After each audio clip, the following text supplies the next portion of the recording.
अमा बेदर नोंथाङा अमा बेदरखौ जानो गोथाव मोनोना? अमा बेदरा जानो जोबोद गोथाव, नाथाय बेखौ गोबां जायोब्लाबो बेयो देहाखौ खहा खालामो आरो माब्लाबा समाव बियो देहानि थाखाय मोजांबो। नोंथाङा मिथिगौना अमा बेदरा देहानि थाखाय मा मुलाम्फा गोनां? आरो नोंथाङा मिथिगौना अमा बेदरा देहानि थाखाय मा खहा खालामो?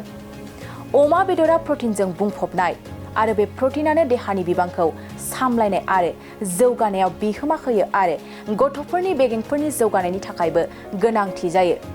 लोगोसे अमा बेदरा जिंक, सेलेनियम आरो भिटामिन B12 आरो भिटामिन B16 नि फुंखा। बेफोर इमिउनिटि सिस्टेमखौ सरासनस्रा खामानि मावनायाव मदद होयो, जाय देहानि थाखाय मोजां आरो अमा बेदरखौ गोबां बिबांनि जायोब्लाबो बियो देहाखौ गाज्रि खालामो।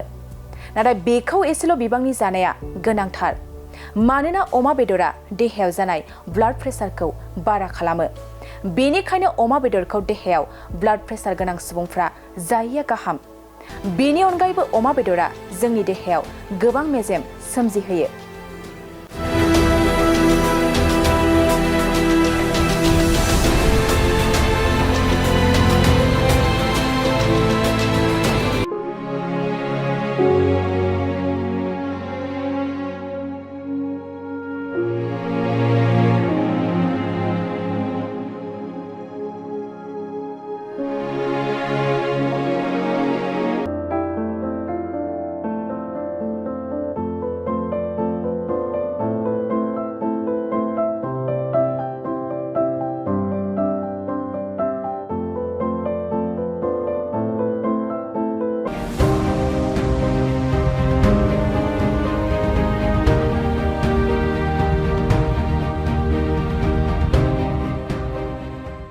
गोजोनथाव खौरां, नोंथांमोननि थाखाय लानानै फैदों MRM मेम'रियेल हस्पिटालाव गोबां बेमार फाहामथाय होनायनि खाबु।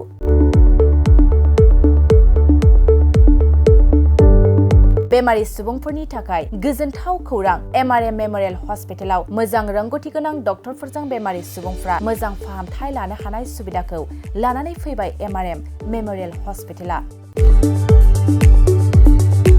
क'क्राझार सहरनि पुलिस पइन्ट आरो अमश्री हटेलनि साखाथियाव थानाय बयजोंबो मिथिसार जानाय MRM मेम'रियेल हस्पिटाला गोबां फेसिलिटिस खाबुफोर फोसावदों। MRM मेम'रियेल हस्पिटालनि फेसिलिटिफ्रानो जाबाय critical care, medicine, emergency medicine, pediatrician, pathologist, general medicine, diabetologist, OBS and gyno, cardiology, general surgeon, neurosurgery, advanced laparoscopic ENT surgery department, ophthalmologist, surgical, gastroenterologist, neuropsychiatry, onco' department, dermatologist, orthopaedics, residential medical officer, inter facility unit, physiotherapy, radiologist, histopathological department, urologist, emergency department, CT scan, X-ray, pathology department, vaccinator department आरो MRM memorial हस्पिटालाव 24 घन्टा जेब्लाबो खुलाय थागोन। लांलाय लाबोलायनि एम्बुलेन्सनि सुबिदायाबो 24 घन्टा थागोन। गोबां मिथिनो थाखाय नैबे 9854 081 948 936 550 2048 जानबुं नाम्बाराव फन खालामनानै